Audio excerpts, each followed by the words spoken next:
combine is out of the shed, as you can see. We're going to give it a good looking over, give it a good inspection. We have a couple of modifications to do. We're going to get them done to it as well. Then we'll get the knife in, get it oiled up, and hopefully that thing up in the sky, wherever it's gone, was there a minute ago, stays out and we can get on with the harvest. Right, let's make some space. It's time to get this girl out of hibernation. There's possibly some good weather that's going to come next week, so time to get her out, get her greased, and maybe we'll drive her over the road and leave her sitting at the farm where the oats are. Might leave us ready to rock and roll them when the weather decides it's going to come. Right then, let's see if she goes.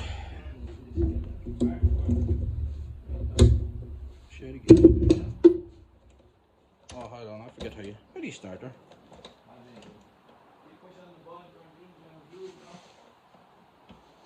Oh, what?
Is out of the shed, as you can see. We're going to give it a good looking over, give it a good inspection. We have a couple of modifications to do. We're going to get them done to it as well. Then we'll get the knife in, get it oiled up, and hopefully that thing up in the sky, wherever it's gone, was there a minute ago, stays out and we can get on with the harvest. Let's rock and roll. We have a bit of a hole in the bottom of the elevator inspection hatch, so we're going to do a farmer special. I'm going to cover it in fiberglass just to get us away, and I'll see if I can pick up a hatch somewhere else on the travel, maybe for next year. But a bit of fiberglass in this, do the job just fine. It'll get us through this harvest. It's never good when you see the welder out, but it's not that bad. We've just had to do a little bit of patching around this elevator. So that clamp or bracket that holds the inspection lid on had to be tack welded on, and then the tin work here was a little bit questionable, so put a bit of fiberglass over it. Once that sets, we'll tidy it up a little bit and you'll never even know it was there. So also had to put a little bit of fiberglass in there. I'll keep it going another year and we'll see if it's good next year. We'll not bother touching it, and if it needs replaced, well, we'll just have to do a proper job and cut the tin work out and fabricate a new bit and weld it in. On the plus side, the back one's fine. Got a little bit of rust there, but still solid. There we go, all patched up. That'll hold for another year. Okay, time to get the manual out, find all these grease nipples and grease everything up. And there's one grease nipple, and let me see, where is it? Here, on the wobble bar. And I cannot find it for the life of me. So we'll have to take another better look again and see if we can find it. So you're wondering, why does he have a fire extinguisher? Well, I'm going to tell you why I have a fire extinguisher. When barns seize and get hot, they don't like dusty stuff, especially dusty corn. Combines go on fire, and that's bad. So if you have a fire extinguisher, you've got a good chance of saving your combine. Now, normally, we have a fire extinguisher sitting about the field somewhere. The problem with that is, if I'm at the far side of the field, and I start to see or smell smoke, by the time I run over, get a fire extinguisher and get back, it's going to be too late. So we're going to put this big one somewhere up in the cab. There's an old mount up there, and we'll see if we can get this fiddled into it. And hopefully we never need to use it, but at least if it's there and the worst happens, something goes up in smoke, we have a chance of saving it. It's not guaranteed, but it's a chance, if nothing else. How many combines of this vintage do you know where the marker lights in the front still work? I am awfully proud of this old girl and the condition she's in. Anyway, time to hit the road. We've got a journey to make.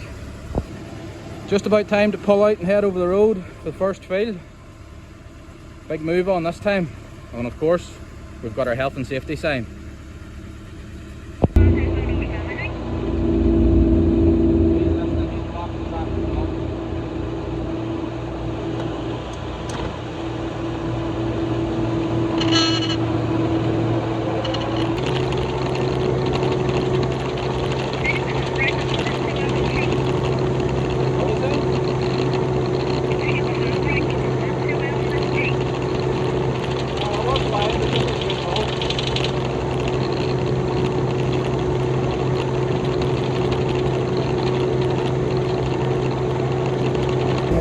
Little does that field know, I'm coming for it tomorrow.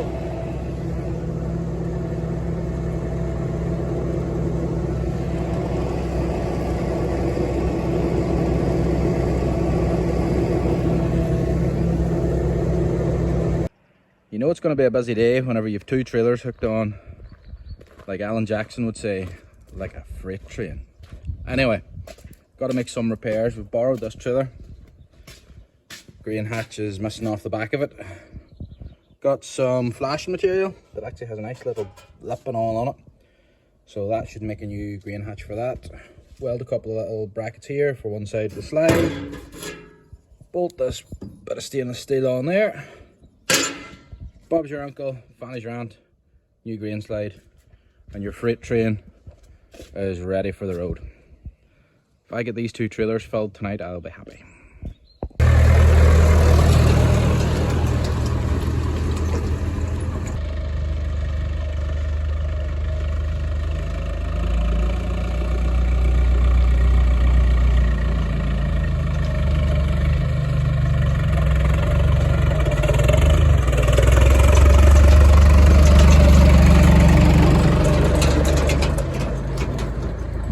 What a day and what a view. Let's get the rest of this field knocked down. We done one run round it last night to open it up. So let's get the combine going, get the rest of it cut today, get these trailers filled.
Alright folks, we've got a little bit of a problem. So, the thread came off this belt in the combine, wrapped itself around the pulleys and pulled this belt into tatters.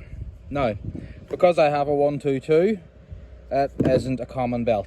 The belt I have only fits a 122 and a 1520.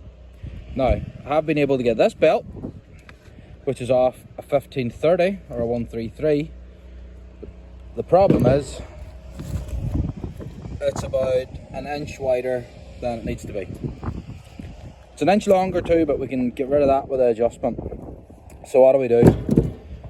Well, I have a plan. I've got an old 122 belt that is tattered but isn't snapped. So I'm going to try and put it on, and hopefully that'll finish the field out. We'll hold on to this one as a spare. If the worst comes to the worst and we break another belt, to get us through, we're just going to have to cut this one down to the right width and put it on. I know it's a shame to cut a good belt, but if it means getting a field finish, that'll be the way it is.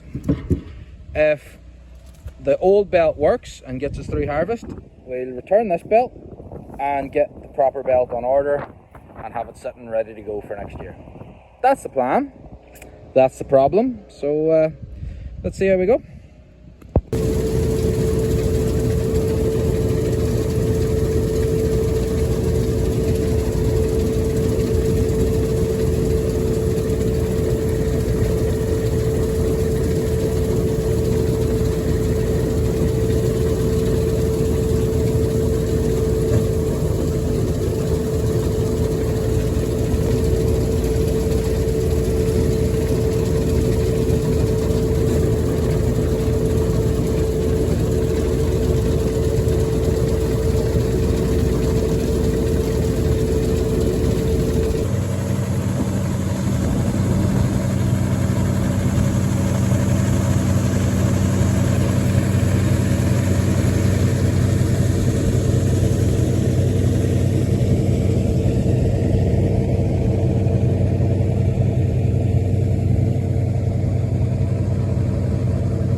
Alright, I gave in.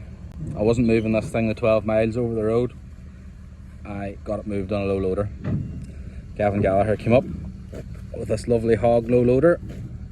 We got her loaded up and moved. So now it's time to get it off. But I do not like backing those tiny wheels down those ramps. Should be fine. We'll see how we go.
That's it, safely on. Nobody here to video loading this time, we're doing everything on our own, but combine's loaded. Let's get her home.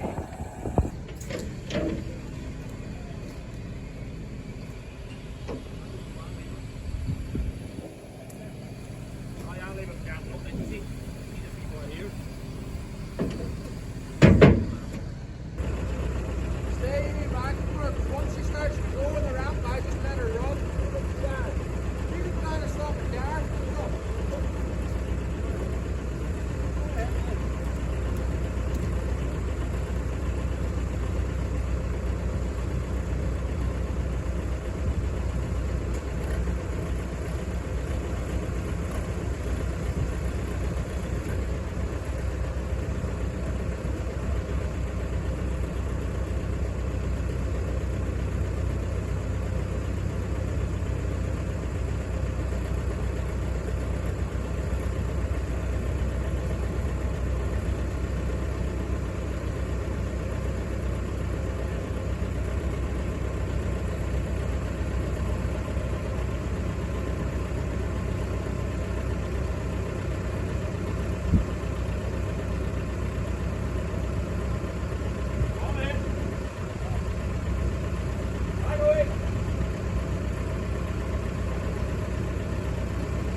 So it's the time of year now to put the combine away.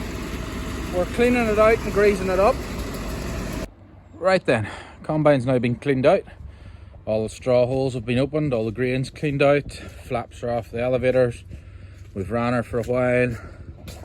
We have put diesel oil on the header pan, so that's nicely oiled up so it shouldn't rust throughout the winter.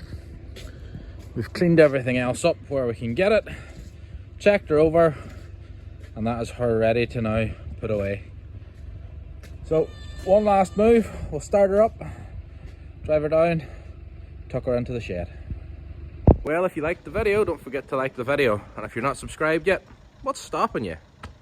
Don't forget to have a chat with me down in the comments. I love hearing from everybody, and if you watched last week's video to the end, you got a sneak peek of that. And we did have one guess right. Yes, that's an old Mapro 40D teleporter. We need something to stack bales. And hang on for the next couple of weeks because there's some big news coming, and I'll get that dropped at some point in the very near future.